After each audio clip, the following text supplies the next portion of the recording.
What is up, Renaissance crew? I'm the original Renaissance man, Devon DaVinci, and you're watching DaVinci Reacts. Now, I'm doing a request today. It's a super chat request. This was a request that was made by Rambo the dog, and they wanted me to react to, I believe, one second, let me get the person's name correctly.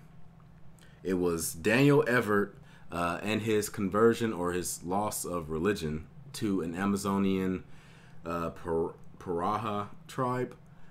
You in the comment you said and his conversion to atheism in the jungle. I'm assuming this is what you're referring to, because it sounds like he was a missionary that became an atheist while he was being stationed in the Amazon. And like I said, normally I do not do lectures or anything like that mainly because I feel like a lot of people who request lectures and things like that, for the most part, I feel like they would just have me react to stuff that they think I already agree with. In which case, nothing really is being done. Okay, well, I agree with it. That's it. If I'm gonna react to a person doing some type of lecture or something, I would like it to at least be thought-provoking, something that I haven't thought of, and something that's from a different perspective and it's reasonable. It's kind of like getting into a debate with someone that already agrees with you, and it's like, okay, you're saying all these points, but I agree with you, so what's the point? Now, I could be wrong about that. Also, I have an issue with I'm afraid that the people watching this, you guys, might not be interested in watching a lecture. So that's one of the reasons why I don't tend to do it. There's a lot of people that I watch my private time, like I watch debates and things like that. And I'm sure you guys probably wouldn't give a damn about debates and things, so that's why I don't really watch them. I tend to save those for my own time. Or if you send someone to lecture or anything like that, I'll watch it away from YouTube. I'll watch it on my own personal time. But I'm going to do this because it was a super chat.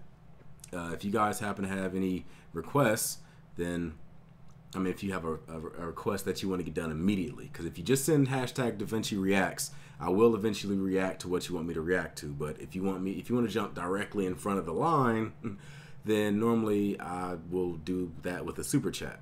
Or since I'm not streaming on YouTube anymore, you can come over to Twitch until I start a Patreon. When I start a Patreon, then you'll have your one source where you can support the channel and give a request that, you know, will be more prompt. Anyway, let's jump into this and see what it has to offer.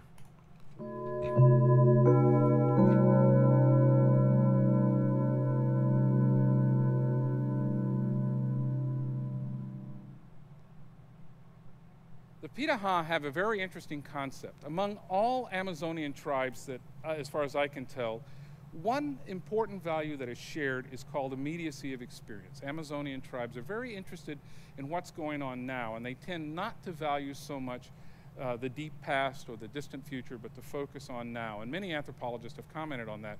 But I don't know of any other group that has a concept which the Piraha call ibipio. And ibipio is a fascinating concept. When you're out there, they don't speak Portuguese, by the way. So when I first went there in December of 1977 and got off the plane airsick and looking for the first place to throw up, they started talking to me, and I didn't understand anything they said. So concept like ibipio, these kinds of concepts are really difficult to figure out when there's no language in common. So I remember once a fellow walked into the jungle, and they said, he ibipio left. And then somebody else came out of the jungle and they said, he ibipio arrived. Well, maybe it means he just left, he just arrived. And then I saw someone go around the bend in a canoe. They said he ibipio left, he came back, he ibipio left. Planes, they would say ibipio. And then one night, I couldn't find my candles, and I just had a match, and my flashlight batteries were dead. And I had this match lit, and it was flickering. And they said, the match is ibipioing. They used it as a verb, and I couldn't figure out what on earth would this mean. Well, it means to go in and out of the boundaries of experience. If you want to use a technical term, you can say that it refers to experiential liminality. But it simply means to go in and out of experience. This is so important to them. You know, we do this when we're children, you know, peekaboo. That's sort of the equivalent to ibipiu in our vocabulary. It is the excitement of seeing something go in and out of experience. And the Pitaha have codified that and made it a very important part of their language and an important part of their culture.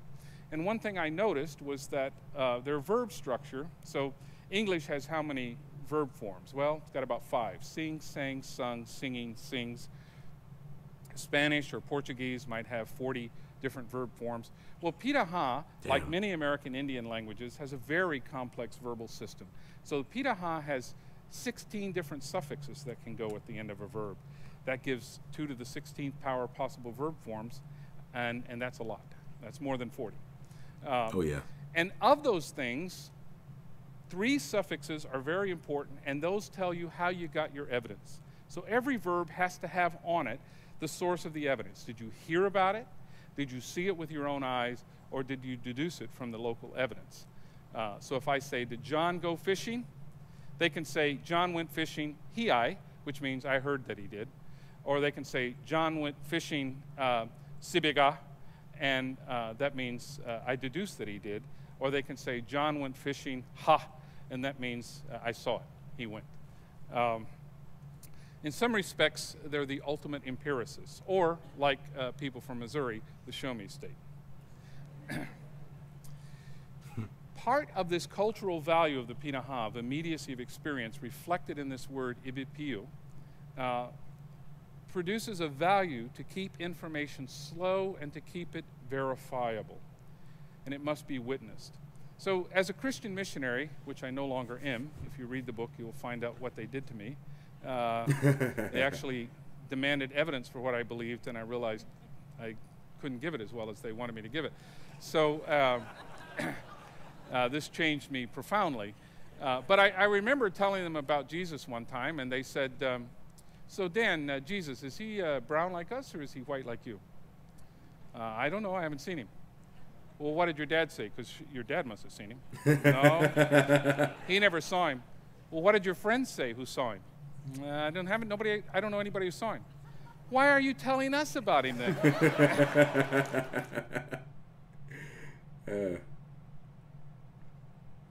But I kind of jumped into something, but then it kind of ended itself.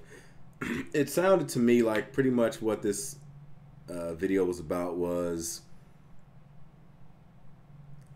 show me evidence before you expect me to believe it. Like, that's what it seems to have come off as to me. I mean, yeah, that is true. I mean, of course, if something is true or not, it doesn't necessarily matter if you have the evidence for it right now. Like, for example, there could be life out there in the universe somewhere. We don't have evidence for it, but if it's there, then it's the truth. We just don't know it yet.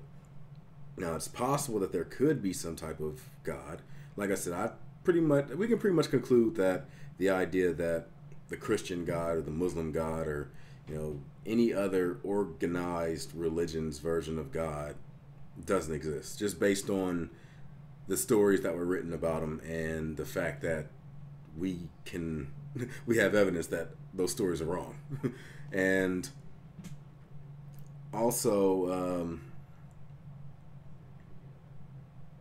where was I about to get on? I was about to say something. I forgot what the hell I was going at. But, yeah, so many people, when it comes to religion, they go ahead and assume that something is real, despite the fact that they don't necessarily have evidence for it. And when it comes to, like, the God claim, they tend to say things and give God exceptions that they wouldn't give normal things exceptions for. Like, I mean, like, for example, if I said that I saw a unicorn, chances are the people that believe in a God would ask you for a lot more evidence than just your word for it, or whatever they use for evidence for God. Like, oh, well, you know, it's real to me. It was a personal experience. I saw him. Well, how else would you explain it? What was it that, like, that? All these different arguments that they use that don't have anything to do with God, that they automatically assume answers the God question, even though it doesn't. And they tend to do it with a lot of things too, like with what was I about to say? With evolution, for example, like they'll say that evolution don't exist, and then they'll try to like, and even if, let's say, for example, evolution doesn't exist, they're all the stuff we found out about evolution is somehow wrong, and we come to some new answer that proves that evolution isn't right. That doesn't automatically make God right. A lot of times people think that there's like two options for everything, and it's like, okay, well, if it wasn't one, it was the other. If we come to the conclude, or if we find evidence that the Big Bang didn't happen, oh, well, that automatically means God. No, no. All that means is we have evidence that the Big Bang didn't happen. That's it. That's the only thing it claims. If evolution is proven to be wrong, only thing we found out is that evolution is wrong. That doesn't mean that you throw something else in there that's right, because it's more than just two options. There could be literally countless amount of possibilities to what the answer is.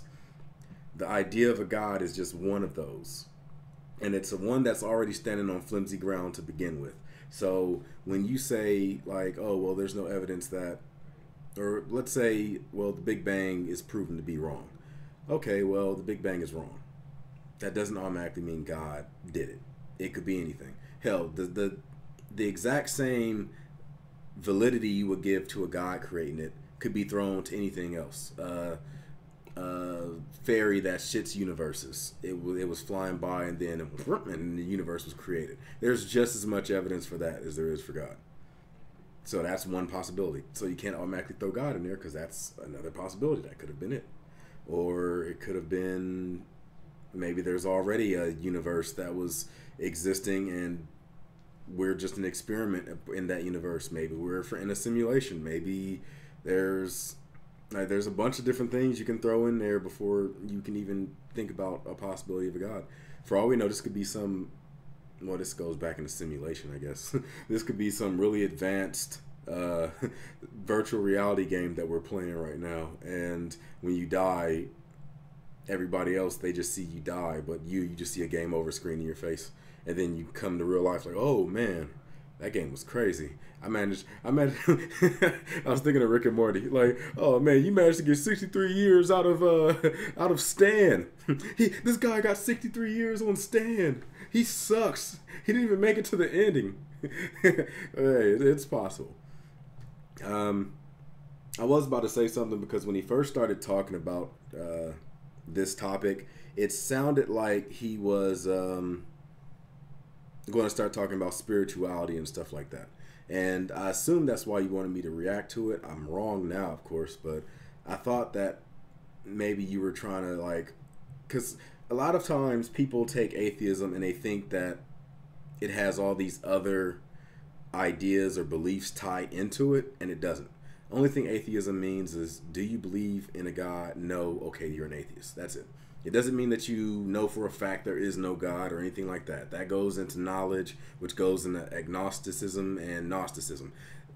Atheism by itself is just a belief in God. It's like Santa Claus. Do you believe in Santa Claus? Yes. No. Okay, well, you're a Santaist or an asantaist. Like, that's it. You believe or you don't. That doesn't necessarily mean that there's proof that there wasn't one, or there's proof that there is one, or you're positive there is one, you're positive there isn't one. Like me, I'm an agnostic atheist. I believe that I don't believe in God, but I don't know if there is or isn't one. It's just that based on evidence I've seen, I don't believe it. If evidence comes out and says otherwise, then I'll believe it. But like I said, a lot of people take atheism, they think that there's a lot of other criteria in it. Like they think that if you're an atheist, then you don't believe in like angels or anything like that. Or if you're an atheist, then you don't believe in, or you believe in evolution or anything. Like that has nothing to do with atheism. You can be an atheist and not believe in evolution. You could be an atheist and be spiritual. You can be an atheist and not believe in the Big Bang Theory. Like atheism only answers one question. That's it. Me, for example, I'm an atheist, but I don't believe in spirituality. I don't believe in afterlives and things like that. I believe in evolution. And I think that the Big Bang Theory is the best explanation we have so far of how the universe was created. Now, all that can change with evidence. That includes the God question. I could easily be wrong and change my position on the God question. And let's say on the off chance that God is proven to exist. If it's the God from the Bible, I would still choose not to worship him. You still have that option. Just because a lot of people say like, oh, well, you know, God gives you free will, because if he didn't, then you would just worship him out of, like, you would just automatically worship him or something like that. And that's not true. For example, the devil knows that God exists. He knows that for a fact, that God exists. That's if the devil existed too. I'm being hypothetical. If the devil exists, the devil knows for a fact God exists, but he still chooses not to worship him. So if there was a God, it would make sense for him to, or her, to present themselves so that we can choose whether or not we want to follow him. Now, it doesn't make sense that it hasn't come out and shown itself, despite the fact that it's done it in the past, but it's not doing it now. That doesn't make sense to me. Like I said, free will has been violated by God on multiple occasions throughout the Bible. So I don't really see the point. I mean, either arguments don't work for me. I can go deeper in this, but I don't want this video to be too long. This is only a 4-minute video, and I'm closing on like 16 minutes of talking. So I'm gonna go ahead and try to wrap it up. But yeah, just because God exists doesn't mean that you have to worship him. Like I said, based on all the like atrocities and things like that in the Bible, and the things that God has done that I feel are unfair, the mistreatment of homosexuals, the killing and smiting of children, and the flimsy ass requirements that it takes to make it to heaven. Like, oh, you have to love me and I love you back, but if you don't love me, then I'm going to torture you for all eternity. And that's not love, in my opinion. That sounds more like an ultimatum. So I would just look at that God and be like, yeah, you know what? I'm not going to worship you. And some people say, like, oh, well, you end up going to hell. Well, fuck it. I go to hell. I'd rather go to hell than worship a God that is a damn tyrant and a dictator. I don't care.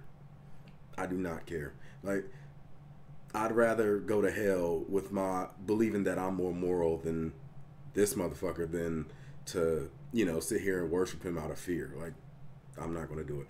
Anyway, that's been this video. I hope you guys enjoyed it. If you have any opinions about religion or anything, you can always leave it in the comment section. I have no issue with people leaving comments in the comment section. I do ask that if you do have an argument, make sure it's an actual argument. Like, that includes the people that are atheists also. Don't attack someone for believing in God and just say, oh, well, you know, God, your idea of God's shitty, or you're an idiot for believing in God, or something stupid like that. Like, if you're going to go at someone, make sure you have an argument. Don't sit here and just throw names and shit like that, because in my opinion, when you start throwing names and you don't have any type of argument, then you've already lost. So at this point, you're just trolling. So if you're going to go ahead and say something, make sure you have an argument. And that's pretty much it. So I'm going to go ahead and move on. I am the original Renaissance man, Devon DaVinci. I hope to see you on my future videos. And if you like this one, make sure you hit that like button, subscribe, and share. I'm going to give you the deuces. Peace.